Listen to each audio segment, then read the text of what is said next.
guys, so I am back with Dr. Nina Desai, and if you guys did not catch our last video, I'm going to link it below, but it's all about pregnancy safe skincare, AM and PM routine. We did a little twist on it because it was all drugstore products that we used. I thought it was super comprehensive. I learned a lot from it, so I hope you guys did too. Check that out below. Today what we're going to do is talk all about self-care during pregnancy, from getting your nails done to dyeing your hair, massages. There's so many questions. After I uploaded these skincare videos, so many people were like, okay, now what about makeup? And, you know, what are you doing when you go get your manicures? Are you changing that up? And I was like, you know what? I need to have Nina here because there are things that I feel like I have changed, obviously with my skincare, but when it comes to my makeup, there's not much that I have changed a lot. There's so much out there, and so it's kind of easy to get in that black hole of what we should and shouldn't be doing. You're gonna start with makeup. So to be real, there's a lot of my makeup that I haven't changed out. Yeah, maybe like I'm more conscious of aerosols, but really there's nothing I think that I use that has aerosol. Maybe like a foundation spray, you know, like when I'm testing those out, but I don't even use those regularly. So is there anything we should be avoiding or looking for? Okay, so there are a few ingredients that can be found in some foundations, some makeup lines that I do recommend avoiding during pregnancy. The basics are gonna be anything with retinol in it. So you may look at your ingredient list and there may be something that has a retinol or retinol palmitate in it. I do recommend avoiding things that have that in it. And I recommend avoiding makeup or foundations that have salicylic acid in it, because there are some makeup that is kind of targeted towards the acne prone skin that does have that in it. Actually, I mean, the retinol thing I had no idea, because for me retinol is something I associate with PM, so I'm like, why would I ever be putting retinol on my face in the morning? It's usually a different form of retinol, and it's usually a very small concentration, but I usually just recommend avoiding it. Okay. There are some other chemicals that can be found in makeup that can be irritating or harsh on the skin with pregnancy as well. So I do recommend, you know, looking for something that's formaldehyde free, that's BPA free, that's phthalate free. Those are the ones that, the big names in terms of the chemicals that can be harmful. So a lot of great product lines don't have those in them, but those are things you do want to look at your labels and just make sure they don't have them. So when you're looking, because I know sometimes those labels can be really daunting, so it's almost like an ingredient list. Those three, if you're looking at it, BPA free, phthalate free, and paraben free. And formaldehyde. Formaldehyde free. Okay, so those four things are what you want to look at if you're looking at new makeup and whatnot during pregnancy. And I think you brought up a good point, which was when you always tell me if I'm trying something new, if you are going to test out something different in your skincare routine, because obviously during pregnancy, you're super hormonal, you're going through a lot of changes and transitions, test it out, right? Yes, so during pregnancy, your skin's 100% gonna be more sensitive.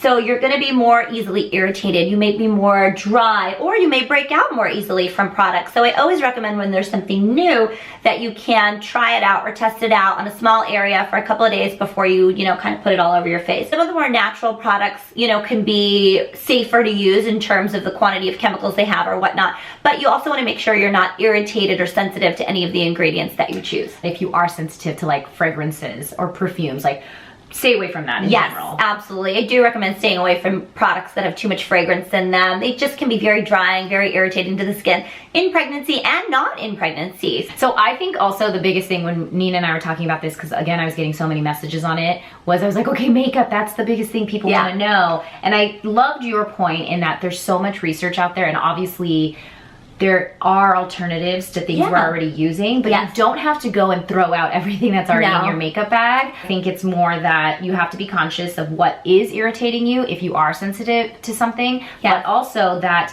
what's in makeup is not going to be as harsh enough to penetrate into your skin. Yeah, so a very small amount of anything that you apply topically is actually going to get absorbed into the body, into the bloodstream, and then by the fetus. So, you know, you really want to be careful with, you know, using those ingredients that I did mention, but otherwise there's very, very little evidence to show that there's harm in using like a regular makeup product. Okay, so good to know. So if you ladies are thinking like, oh my god, I have to throw away like that $100 foundation and switch everything up, you don't necessarily. Now let's move on to nails. So nails are one thing that I think every woman likes to get done if they can, but the biggest concern is going and getting like gel manicures done, pedicures, the massages. Is it okay? Should we be avoiding it? So let's break down your mani-pedi while pregnant, okay? So first, yes, manicures and pedicures are safe during pregnancy, but there are a couple of precautions that you do want to take. First and foremost, you want to make sure that you're in a very well ventilated area. So for both your mani and your pedi, ask to sit somewhere where it's well ventilated. Maybe there's a window, because you don't want to be breathing in all the fumes of all the chemicals that are being used in that nail salon. So that's the first most important. The second is ask your manicurist or pedicurist to not cut your cuticles.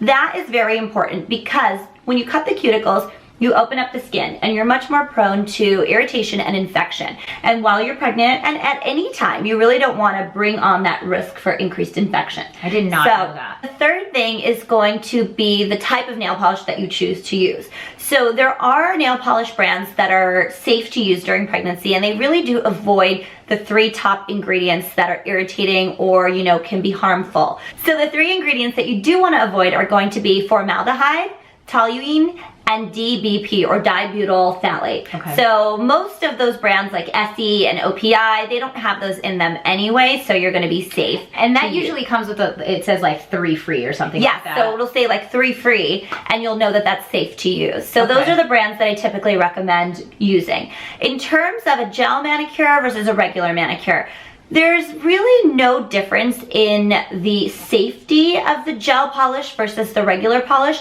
The issue is that the UV light that your hands are placed under, your skin during pregnancy can be more sensitive to that light, so you really want to be careful. And just in general, whether you're pregnant or not, that UV light can cause wrinkles, premature aging, and even sun damage or skin cancers on your hand. So I always recommend either wearing like protective gloves when you're having a UV manicure or gel manicure done, or putting sunscreen on your hands before your hands go under the UV light. I did not know that. And that's regardless if you're pregnant. Regardless of if you're pregnant or not. You really want to preserve the skin of the hands. Because it's like sunbathing and sun tanning. Exactly. So the light in the machine that you're using, that you put your hands in, really doesn't penetrate far enough or deep enough to affect your baby, but it obviously is going to affect the skin of your hands. For pedicures, I keep hearing this, like, make sure they don't massage, you know, on the balls of your feet or things like that. Is there anything we should avoid? That all kind of stems from the science of reflexology and the pressure points and all those things. So I do recommend, if you know you're one who may have issues with early labor or preterm labor, you may want to avoid that massage during pregnancy.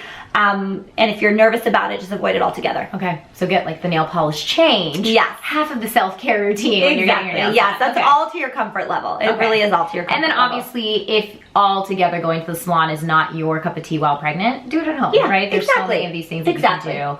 It's good to know that we can still indulge in that kind of stuff. Yes, absolutely. Okay, so that brings us to massages in general. Okay. I know they have prenatal massages. They have that little, like, you know, the bed with the hole in it. Yes, very important. Very important. So yes, massages are amazing during pregnancy. You know, muscles are going to get more sore. There's going to be more cramping. You want to increase blood flow to certain areas of the body. So massage is fabulous during pregnancy, but you have to be smart about it. So the type of table is totally important.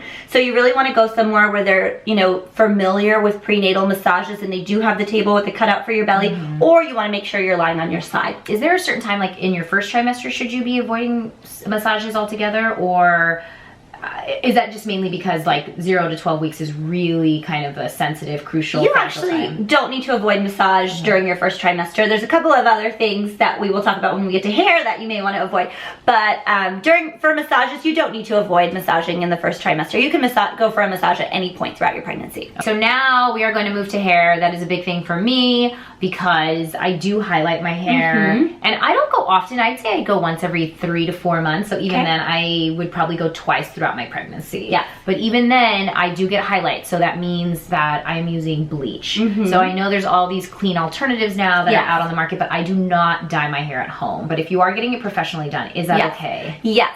So during pregnancy, you can get your hair done. Okay. So there are a couple of, you know, changes I would make to how you get your hair done while you are pregnant. So in terms of safety, what you put on your scalp, closest to your scalp on the skin, are the things that could potentially be irritating, or there could potentially be absorbed into the skin. Again, there is no great evidence to show that there's enough absorption into the skin to cause any harm to any baby, but just to be very safe and very careful, I do recommend avoiding the direct contact to the scalp. So things like a balayage where, you know, the hair is kind of painted with your highlights, as opposed to the color being applied directly to the scalp, would be something that would be considered safer during pregnancy. And does that go for bleach only or also dye itself? All products. Okay. I would do all products. You know, there are some more natural alternatives that may have vegetable dyes or henna in them, which would be safer to use, but you just want to make sure, again, that you're not going to have a sensitivity or an allergy to anything. The base of my hair, I have lots of grays like that she's covering. Yeah. So that is important to get there. So would you recommend, like, then definitely, like, at least for the base, going very clean and natural? I would. For things that do touch the scalp, things that are going to be applied directly to the scalp, Right. you could also go for like a semi-permanent color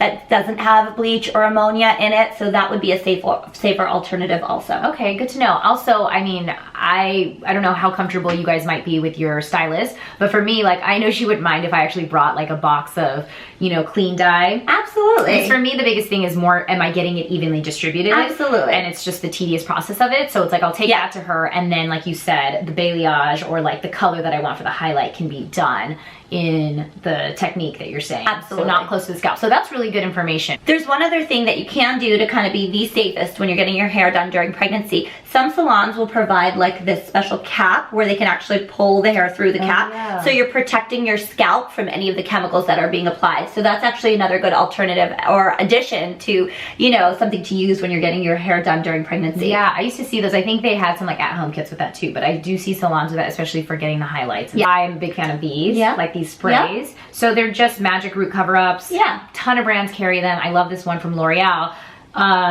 Would you think that this is a good alternative? Yeah, so the other thing I wanted to mention just in terms of when to color your hair. So in order to really be the safest when you're dyeing your hair, I do recommend, you know, avoiding that first trimester of pregnancy. During those first 12 weeks, that's when all the organ development is really starting to take place. And when you want to be the absolute safest, the best thing to do is to kind of avoid those first 12 weeks, and then you can feel comfortable going forward after that. This would be great because there's no ammonia to it, there's no peroxide in it. The only issue I have with these is the aerosol versions of them. So again, you don't want to be inhaling too much in that aerosol form when you are pregnant. So I would prefer like the powders. And this does come with like a little touch-up pen. So if if you have more closer grays to the hair, you have that. So that's basically it. We covered hair, nails, massages, and makeup. It's very general. This video to be kind of like a little cheat sheet of what to avoid and what's okay, just because there are so many questions again when you are expecting on what you can and can't do. So if you have any specific questions for myself or Nina, we're gonna leave our information in the description box below. Make sure you guys follow Dr. Nina Desai. She has such great valuable insights and information all around skin, and so be sure to check her out. Otherwise, we will see you next time. And if there's any particular videos or content that you want to see from us, let us know. We are definitely creating as much as we can throughout this pregnancy, so let us know. Until then, we'll see you next time. Bye. Bye.